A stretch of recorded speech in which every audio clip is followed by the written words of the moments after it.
새벽 4시 귓가에 울리는 쾅쾅거리는 소리에 잠에서 깼습니다. 현관문을 누군가가 열려고 하는 듯 했죠. 처음엔 꿈인 줄 알았는데 소리가 점점 커지면서 현실임을 깨달았습니다. 그때 핸드폰이 울렸어요. 화면에는 오빠의 이름이 떠 있었습니다. 유진아, 문 좀 열어. 나랑 수진이가 들어갈 곳이 없어서 그러는데 잠깐만 신세 좀 지게. 아직 잠에서 덜 깬 머리로 상황을 이해하는데 시간이 걸렸어요. 오빠가 갑자기 새벽에 제 자취방에 들어오겠다는 말을 하고 있었습니다. 게다가 새언니와 함께요. 저는 이해할 수 없었습니다.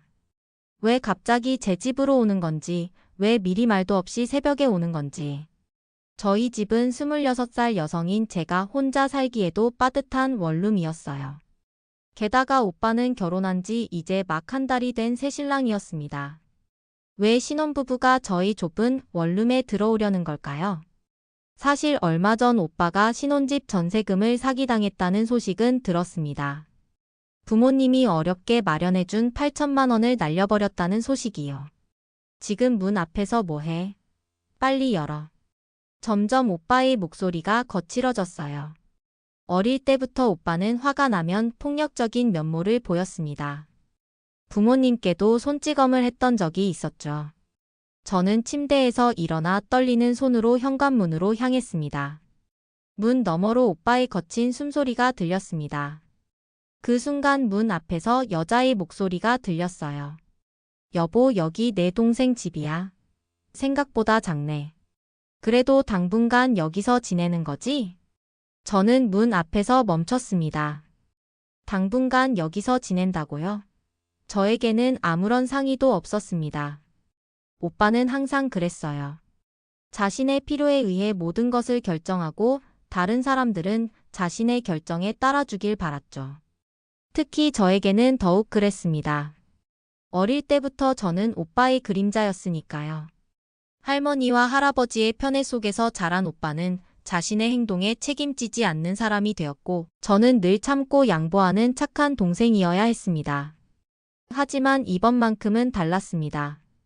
이것은 제 공간이었고 제 인생이었어요. 더 이상 오빠의 그림자로 살고 싶지 않았습니다. 저는 결심했어요. 문을 열지 않기로. 문 밖에서 오빠의 분노가 점점 더 거세지고 있었습니다. 문을 쾅쾅 두드리는 소리는 마치 천둥처럼 제 귓가를 울렸어요. 저는 휴대폰을 꼭 쥐고 침대로 돌아갔습니다. 손가락이 떨려 통화 버튼을 누르기도 힘들었죠. 가장 친한 친구인 지민에게 전화를 걸었습니다. 유진아, 무슨 일이야? 새벽인데. 지민의 목소리에서 잠에 취한 기운이 느껴졌어요. 하지만 제 다급한 목소리를 듣자마자 금세 정신을 차린 듯 했습니다. 오빠가 새벽에 갑자기 왔어. 새언니랑 같이. 우리 집에 들어와서 살겠다는 거야. 뭐? 갑자기 왜? 상의도 없이? 상의는커녕 지금 문 앞에서 난리야. 어떡하지? 지민은 잠시 침묵했습니다. 그녀도 오빠의 성격을 잘 알고 있었죠. 제가 겪어온 모든 상처와 아픔의 목격자였으니까요. 유진아, 내 집이야. 내가 결정할 수 있어. 열어주지 마. 지민의 단호한 목소리가 저에게 용기를 주었습니다. 맞아요. 이곳은 제 집이었습니다. 대학 시절부터 아르바이트해서 모은 돈으로 얻은 소중한 공간이었죠. 부모님께 손 벌리지 않고 스스로 이뤄낸 성취였습니다. 오빠와는 달리 저는 항상 스스로의 힘으로 살아왔어요. 대학도 취업도 모두 혼자서 해냈습니다. 부모님께 짐이 되지 않기 위해 항상 노력했죠. 문 밖에서는 여전히 소란이 계속되고 있었습니다. 새언니의 목소리도 들렸어요. 여보, 그냥 부모님 집으로 가자. 여기 안 열어주나 봐. 안 돼. 내 동생이 이럴 수는 없어. 유진아, 당장 문 열어. 오빠의 목소리에는 분노와 함께 어떤 당혹감이 섞여 있었습니다. 아마도 저의 반항이 처음이었기 때문이었을 거예요. 지금까지 저는 항상 순종적인 여동생이었으니까요.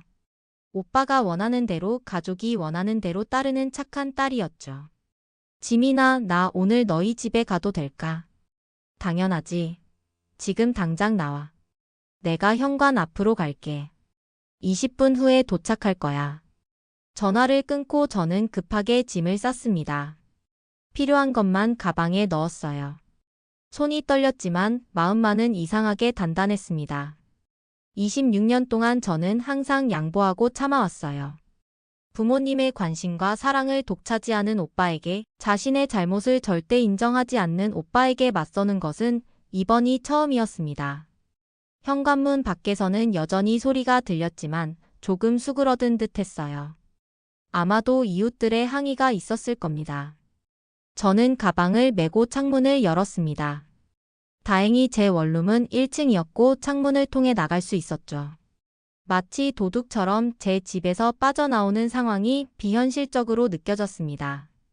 집을 나서는 순간 저는 결심했어요. 더 이상 오빠의 그림자로 살지 않겠다고, 더 이상 희생양이 되지 않겠다고. 이제는 제 인생을 살 차례였습니다. 새벽 공기가 차갑게 얼굴을 스쳤습니다. 지민이 보내준 택시를 타고 이동하는 동안 핸드폰은 계속해서 울렸어요. 오빠의 부재중 전화가 20통이 넘었고 문자 메시지도 끊임없이 도착했습니다. 내용은 대부분 협박과 원망이었죠. 유진아, 당장 돌아와. 너 이러면 부모님께 말할 거야. 너 때문에 우리가 길바닥에 나앉게 생겼다는 걸 알아? 내가 그동안 가족이라고 생각한 적이 있기는 한 거야. 전화가 울릴 때마다 가슴이 조여들었지만 마음은 이상하게 단단했습니다. 지민의 집에 도착했을 때는 새벽 5시가 조금 넘은 시간이었어요. 지민은 현관문 앞에서 저를 기다리고 있었습니다. 그녀를 보자마자 눈물이 왈칵 쏟아졌어요. 그동안 참았던 감정이 한꺼번에 터져 나왔습니다. 괜찮아, 유진아. 이제 안전해. 들어와서 쉬자. 지민의 따뜻한 말에 저는 더욱 서럽게 울었습니다. 지민의 집은 안전한 피난처 같았어요. 여기서는 누구도 저를 찾을 수 없었습니다. 그곳에서 저는 지민과 함께 앞으로의 계획을 세웠죠. 일단 당분간은 지민의 집에 머물고 새로운 집을 알아보기로 했습니다. 더 이상 그 원룸으로는 돌아갈 수 없었어요. 다음 날 부모님으로부터 전화가 왔습니다. 예상대로 오빠가 부모님께 연락한 모양이었죠. 유진아, 지금 어디야? 오빠가 네가 집을 나갔다고 하더구나. 어머니의 목소리에는 걱정과 혼란이 섞여 있었습니다. 저는 깊게 숨을 들이마시고 처음으로 제 마음을 솔직하게 털어놓았어요. 엄마, 저 더 이상 오빠의 뒤치다꺼리 하기 싫어요. 새벽에 갑자기 와서 제 집에 들어오겠다는데 제가 받아줘야 했나요? 제가 왜 항상 양보하고 희생해야 하죠? 목소리가 떨렸지만 마음만은 확고했습니다. 전화기 너머로 어머니의 한숨 소리가 들렸어요. 내 마음도 이해해. 하지만 오빠도 지금 어려운 상황이라. 항상 그랬습니다. 오빠의 편의와 상황이 우선시되었고 제 감정과 상황은 뒷전이었죠. 이번만큼은 달랐습니다. 더 이상 참지 않기로 했어요. 엄마, 오빠는 항상 어려운 상황이었어요. 하지만 그게 제 인생까지 망칠 이유는 되지 않아요. 저도 제 삶이 있어요. 오빠가 저지른 일의 책임을 제가 왜 져야 하죠? 전화기 너머로 어머니의 흐느낌이 들렸습니다. 저도 마음이 아팠지만 이번만큼은 물러설 수 없었어요. 26년 동안 저는 항상 양보하고 이해했습니다. 하지만 그 결과는 무엇이었나요? 오빠는 더욱 이기적이 되었고 자신의 행동에 책임지지 않는 사람이 되었죠. 부모님은 저에게 집으로 돌아오라고 설득했습니다. 하지만 저는 거절했어요. 대신 솔직한 제 마음을 전했습니다. 오빠가 어떤 사람인지, 그가 저에게 어떤 상처를 주었는지, 가족 내에서 제가 얼마나 소외되고 희생되었는지를. 평생 처음으로 저는 제 목소리를 냈습니다. 그리고 그것은 해방감을 주었어요. 오빠는 계속해서 제게 연락을 시도했지만 저는 받지 않았습니다. 그의 문자 메시지는 점점 더 위협적이 되었고 결국 저는 그를 차단했어요. 제 인생에서 독성을 제거하는 첫 번째 단계였습니다. 일주일이 지났습니다. 지민의 도움으로 새로운 원룸을 구했고 이사를 준비하던 중이었어요. 이 기간 동안 부모님과 여러 차례 통화했습니다. 처음에는 부모님도 오빠 편을 들었지만 점차 상황을 이해하기 시작했죠. 특히 아버지가 변화하셨습니다. 유진아, 아빠가 미안하다. 네가 그동안 많이 참았구나. 아버지의 목소리에는 후회와 미안함이 묻어났어요. 그동안 아버지도 오빠의 행동을 눈감아주고 모든 책임을 회피하게 도와주었습니다. 하지만 이번 일을 계기로 아버지는 오빠의 모습을 제대로 보게 된 것 같았어요.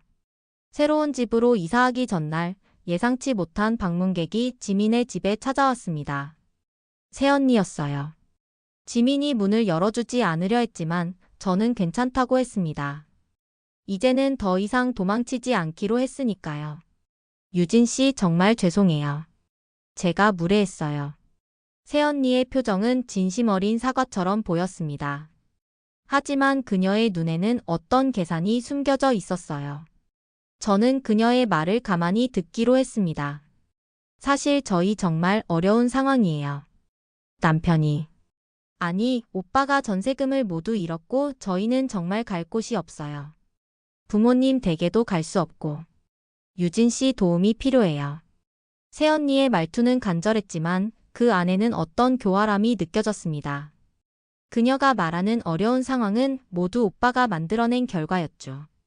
8천만 원의 전세금은 부모님이 평생 모은 돈이었습니다. 오빠는 그것을 사기꾼에게 맡겼고 모든 것을 잃었어요. 게다가 최근에는 사채업자까지 찾아오고 있다는 소문이 있었습니다. 왜 부모님 댁에 갈 수 없는 거죠? 제 질문에 새언니는 잠시 망설였습니다. 그녀의 표정이 굳어졌어요. 오빠가 아버님과 크게 다투셨어요. 아버님이 오빠를 내쫓으셨습니다. 이 말을 듣고 저는 놀랐습니다. 아버지가 오빠를 내쫓았다니 상상도 할 수 없었어요. 항상 오빠의 편이었던 아버지가, 항상 오빠에게 모든 것을 용서해 주었던 아버지가 이런 결정을 내렸다는 것은 무언가 심각한 일이 있었다는 의미였습니다. 무슨 일이 있었는지 말씀해 주실 수 있나요? 새언니는 고개를 숙였습니다. 그녀의 손이 떨리는 것이 보였어요. 오빠가 사채를 썼어요. 전세금을 잃고 난 후 다시 돈을 벌기 위해. 그리고 그 돈도 다 잃었어요. 이제 사채업자들이 찾아오고 있고 오빠는 도망치고 있어요. 이 말을 듣는 순간 저는 모든 것이 이해되었습니다. 오빠가 갑자기 제 집에 찾아온 이유, 부모님 댁에 갈 수 없는 이유, 모든 것이 명확해졌어요. 그들은 숨을 곳이 필요했던 겁니다.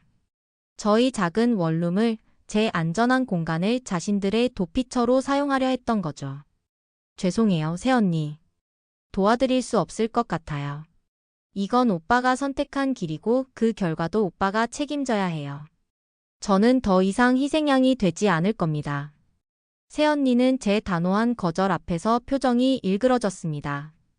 처음에 보였던 미안한 기색은 온데간데였고 이제는 노골적인 분노가 그녀의 얼굴을 뒤덮었어요. 유진 씨, 우리는 가족이잖아요. 가족끼리 이럴 수 있어요. 오빠가 잘못한 건 맞지만 그래도 피는 물보다 진하다고 하잖아요. 가족이라는 말이 제 귀에는 공허하게 들렸습니다. 가족이라는 이름으로 저는 얼마나 많은 희생을 강요받아왔던가요. 가족이라는 이름으로 제 삶은 얼마나 뒤로 밀려났던가요. 가족이라면 서로 존중해야 한다고 생각해요. 오빠는 저를 한 번도 존중한 적이 없어요. 제 공간, 제 시간, 제 인생을 함부로 침범했죠. 그건 가족이 아니에요. 저희 단호한 태도에 새언니는 마지막 카드를 꺼내들었습니다. 그녀의 눈에 눈물이 고였어요. 연기인지 진심인지 알 수 없었지만 저는 더 이상 감정에 휘둘리지 않기로 했습니다. 사실 제가 임신했어요. 2달 차예요. 이런 상황에서 아이를 어떻게 키워야 할지 모르겠어요. 가슴이 철렁 내려앉는 느낌이었습니다. 임신이라니. 더욱 복잡한 상황이 되었네요. 하지만 곧 의심이 들었어요. 왜 이제야 말하는 걸까? 정말 임신한 걸까? 아니면 또 하나의 거짓말일까? 축하드려요. 하지만 그건 오빠와 새언니의 일이에요. 제가 책임질 부분이 아니죠. 새언니의 얼굴이 굳어졌습니다. 그녀의 마지막 시도마저 실패했다는 걸 깨달은 듯 했어요. 그녀는 일어서서 문 쪽으로 향했습니다. 당신은 정말 냉정한 사람이군요. 가족도 모르는 이기적인 사람. 새언니가 떠난 후 집안에는 무거운 침묵이 감돌았습니다. 지민은 제 어깨를 토닥여 주었어요. 그녀의 지지가 큰 힘이 되었습니다. 잘했어, 유진아. 내가 흔들리지 않아서 다행이야. 하지만 마음 한구석에는 여전히 불안함이 자리 잡고 있었어요. 새언니의 마지막 말이 계속 맴돌았고 오빠와 새언니가 어떤 행동을 할지 예측할 수 없었습니다. 그들이 쉽게 포기할 것 같지 않았거든요. 다음 날 저는 새로운 원룸으로 이사했습니다. 기존 원룸에 있던 짐은 이미 정리해 두었기 때문에 간단한 짐만 들고 이동했어요. 새로운 시작을 알리는 중요한 순간이었습니다. 하지만 이사 당일 예상치 못한 전화가 왔어요. 경찰서에서였습니다. 제 이름으로 된 원룸에 도둑이 들었다는 신고가 접수되었다고 했죠. 누군가 제 원룸에 무단으로 침입한 것이었습니다. 심장이 빠르게 뛰기 시작했어요. 누가 신고했을까? 누가 침입했을까? 머릿속에 온갖 생각이 스쳐 지나갔습니다. 가장 먼저 떠오른 건 오빠였어요. 오빠가 제 집에 들어갔을까? 아니면 사채업자들일까? 경찰서로 향하는 동안 가슴이 무거웠습니다. 이번 일로 모든 게 끝날 거라 생각했는데 아직도 진행 중인 악몽 같았어요. 경찰서에 도착했을 때 예상대로 오빠가 그곳에 있었습니다. 하지만 상황은 제가 생각했던 것과는 달랐어요. 오빠는 수갑이 채워진 채 의자에 앉아 있었습니다. 그의 얼굴은 피투성이었고 옷은 찢어져 있었어요. 무슨 일이 있었던 걸까요? 경찰관이 상황을 설명해 주었습니다. 경찰관은 차분한 목소리로 상황을 설명했습니다. 오빠가 제 원룸에 무단으로 침입했고 그곳에서 집기를 부수는 등 난동을 부렸다는 내용이었어요. 이웃 주민이 소란을 듣고 신고했고 경찰이 출동했을 때 오빠는 이미 집안을 엉망으로 만든 뒤였다고 했습니다. 유진 씨, 이 사람이 정말 동생분이 맞습니까? 경찰관의 질문에 저는 천천히 고개를 끄덕였어요. 오빠는 고개를 푹 숙인 채 저를 쳐다보지도 않았습니다. 그의 모습은 처참했어요. 술에 취한 듯했고 눈은 충혈되어 있었습니다. 저희에게는 조사실로 들어와 주시겠어요? 피해 상황과 앞으로 어떻게 진행하실지에 대해 이야기를 나누어야 합니다. 경찰관을 따라 조사실로 들어가는 동안 마음속에는 복잡한 감정이 교차했습니다. 분노, 슬픔, 연민, 그리고 어떤 결단력. 이제는 확실히 선을 그어야 할 때라는 생각이 들었어요. 조사실에서 경찰관은 사건의 경위를 자세히 설명했습니다. 오빠는 술에 취한 상태로 제 원룸을 찾아가 문을 부수고 들어갔다고 해요. 집 안에서는 가구를 부수고 물건을 던지며 소란을 피웠습니다. 이웃의 신고를 받고 출동한 경찰에게 오빠는 저항했고 그 과정에서 다쳤다고 했어요. 유진 씨, 혐의자에 대한 처벌을 원하십니까? 가족관계라고 하셨는데 합의를 원하시는지 아니면 정식으로 고소하실 건지 결정하셔야 합니다. 경찰관의 말에 저는 깊은 숨을 들이마셨습니다. 이 순간이 제 인생의 중요한 전환점이 될 것 같았어요. 법적으로 오빠를 처벌해달라고 하면 가족 관계는 돌이킬 수 없이 깨질 것입니다. 하지만 합의한다면 오빠의 행동은 또다시 용서받게 되고 아무런 변화도 없을 겁니다. 생각할 시간을 주시겠어요? 저는 조사실 밖으로 나와 지민에게 전화했습니다. 친구의 조언이 필요했어요. 지민은 단호했습니다. 유진아, 이번에는 확실히 선을 그어. 내 오빠는 법적인 처벌을 받아야 해. 그래야 자기 행동에 책임을 지는 법을 배울 거야. 지민의 말이 맞았습니다. 오빠는 항상 자신의 행동에 책임지지 않았고 다른 사람들이 뒤처리를 해주길 기다렸어요. 특히 저는 항상 오빠의 뒤치다꺼리를 했습니다. 하지만 이제는 달랐어요. 제 인생을 살기로 결심한 이상 이번에는 확실히 선을 그어야 했습니다. 저는 조사실로 돌아갔습니다. 경찰관에게 고소하겠다는 의사를 밝혔어요.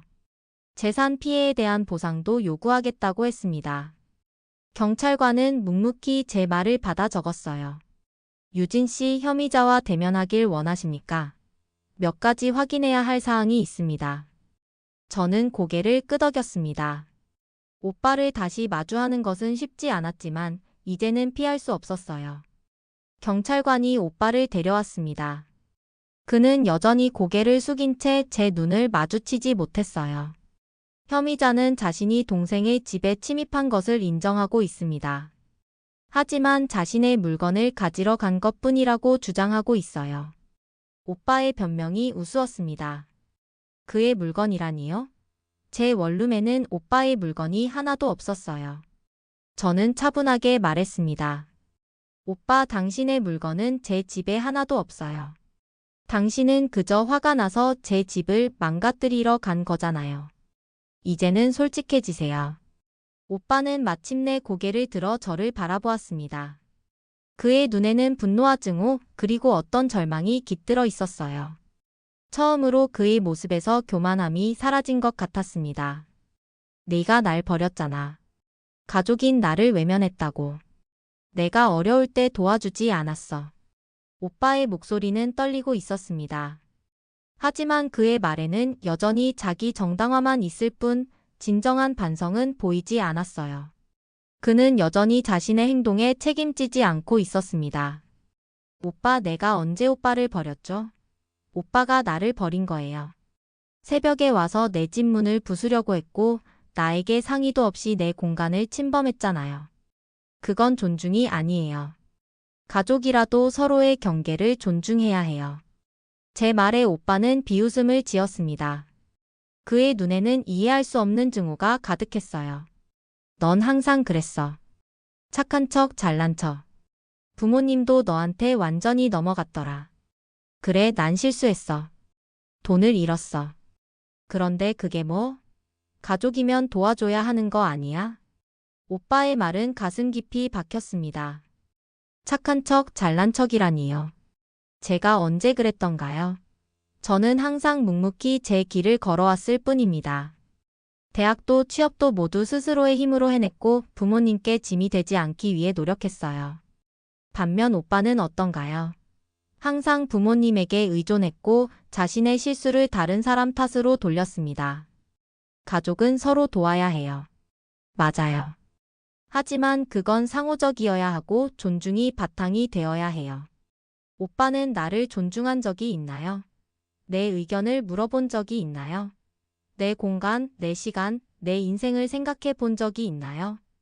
말을 하는 동안 제 목소리가 점점 높아지고 있었습니다. 그동안 참았던 감정들이 한꺼번에 터져 나왔어요. 경찰관이 우리 사이에 개입했습니다. 진정하세요, 두 분 다. 이곳은 경찰서입니다. 저는 깊게 숨을 들이마시고 감정을 가라앉혔습니다. 경찰관에게 사과한 뒤 다시 오빠를 향해 말했어요. 오빠, 나는 이제 더 이상 희생양이 되지 않을 거예요. 내 인생은 내 것이고 오빠의 실수를 내가 책임질 필요는 없어요. 이번 일은 법적으로 해결하겠습니다. 그리고 앞으로 오빠와는 연락하지 않을 거예요. 오빠의 얼굴이 창백해졌습니다. 아마도 제가 정말로 단호하다는 것을 깨달은 모양이었어요. 그는 갑자기 태도를 바꿨습니다. 유진아, 미안해. 내가 잘못했어. 제발. 고소는 하지 마. 내가 앞으로 절대 너한테 연락 안 할게. 그냥 이번 일만 넘어가줘. 35년을 살아오면서 오빠가 제게 사과한 것은 이번이 처음이었습니다. 하지만 그의 사과가 진심인지 아니면 처벌을 피하기 위한 연기인지 구분하기 어려웠어요. 저는 잠시 생각에 잠겼습니다. 고소를 취하해주면 오빠는 내 결정을 존중해줄 수 있나요? 앞으로 내 인생에 간섭하지 않고 내 공간을 침범하지 않겠다고 약속할 수 있나요? 오빠는 급하게 고개를 끄덕였습니다. 그의 눈에는 간절함이 가득했어요. 약속할게. 정말 약속할게. 내가 미쳤었나 봐. 정신이 없었어. 앞으로는 절대 너한테 연락 안 할게. 경찰관이 저에게 말했습니다. 유진 씨 합의하시겠습니까? 아니면 그대로 진행하시겠습니까? 저는 마지막으로 오빠를 바라보았습니다. 그의 눈에서 진정한 후회를 볼 수 있을까 했지만 보이지 않았어요. 다만 두려움만이 가득했습니다. 저는 결정을 내렸어요. 합의하겠습니다. 하지만 조건이 있어요. 제 말에 오빠의 얼굴이 환하게 밝아졌습니다. 그의 눈에는 안도감이 가득했어요. 경찰관은 고개를 끄덕이며 제 말을 듣기 위해 자세를 바로 했습니다. 첫째, 원룸 피해에 대한 배상금을 전액 지불할 것. 둘째, 앞으로 어떤 형태로든 제 공간과 삶에 간섭하지 않을 것. 셋째, 이 약속을 문서로 남길 것. 저는 침착하게 조건을 제시했습니다. 경찰관은 제 말을 모두 받아 적었고 오빠는 고개를 끄덕이며 모든 조건에 동의했어요. 그가 이렇게 쉽게 제 조건을 받아들이는 것을 보니 뭔가 이상했습니다. 이상했던 이유는 얼마 지나지 않아 밝혀졌어요. 경찰서를 나서는 순간 오빠는 저에게 조용히 속삭였습니다. 사실 수진이 임신한 거 거짓말이야. 너한테 동정표 얻으려고 한 소리였어. 그 말을 듣는 순간 가슴 속에서 분노가 치밀어 올랐습니다. 그들은 저를 완전히 이용하려 했던 거였어요. 임신이라는 민감한 문제까지 거짓말로 꾸며내다니 그들의 양심은 어디에 있는 건가요? 더 이상 너희의 거짓말에 속지 않을 거야. 약속은 지켜. 내 삶에 다시는 개입하지 마. 오빠는 미소를 지었습니다.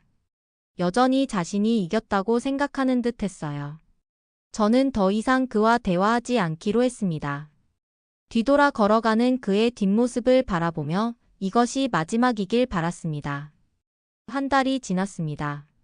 새로운 원룸에서의 생활은 평화로웠어요. 오빠의 약속대로 그는 저에게 연락하지 않았고 배상금도 일부 지불했습니다. 하지만 부모님으로부터 충격적인 소식을 들었어요. 유진아, 오빠가 사채업자들에게 쫓기고 있대. 집에도 못 들어오고 도망 다니고 있어. 새언니도 집을 나갔다더라. 어머니의 목소리에는 걱정이 가득했습니다.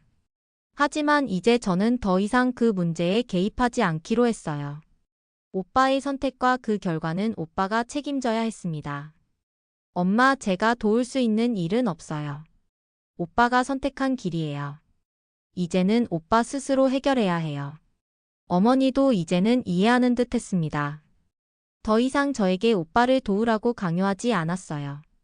가족 모두가 변화하고 있었습니다. 3달 후 아버지로부터 연락이 왔습니다. 오빠가 사채업자들의 추적을 피해 지방으로 도망쳤다는 소식이었어요. 새언니와는 이혼 절차를 밟고 있다고 했습니다. 오빠의 인생은 완전히 무너져 내렸지만 그것은 그의 선택의 결과였습니다. 저는 친구 지민과 함께 새로운 삶을 살고 있었어요. 회사에서도 인정받으며 좋아하는 취미 생활도 즐기고 있었습니다. 더 이상 오빠의 그림자에 가려 살지 않게 되었고 제 인생의 주인공이 되었어요. 가끔은 오빠가 생각날 때도 있었습니다. 어린 시절 함께 놀았던 추억들, 서로를 의지했던 순간들. 하지만 그 추억들은 이제 저 멀리 흐릿한 꿈처럼 느껴졌어요. 현실은 달랐습니다.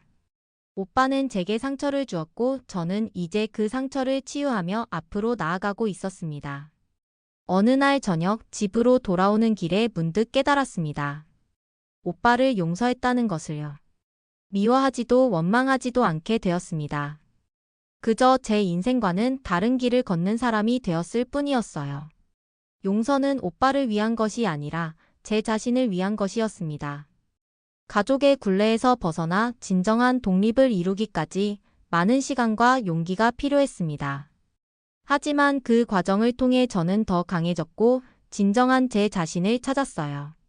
더 이상 착한 딸, 희생하는 동생이 아닌 제 삶의 주인공으로 살아가게 되었습니다. 이제 저는 제 인생을 살아갑니다. 오빠의 그림자가 아닌 저 자신의 빛으로 세상을 비추며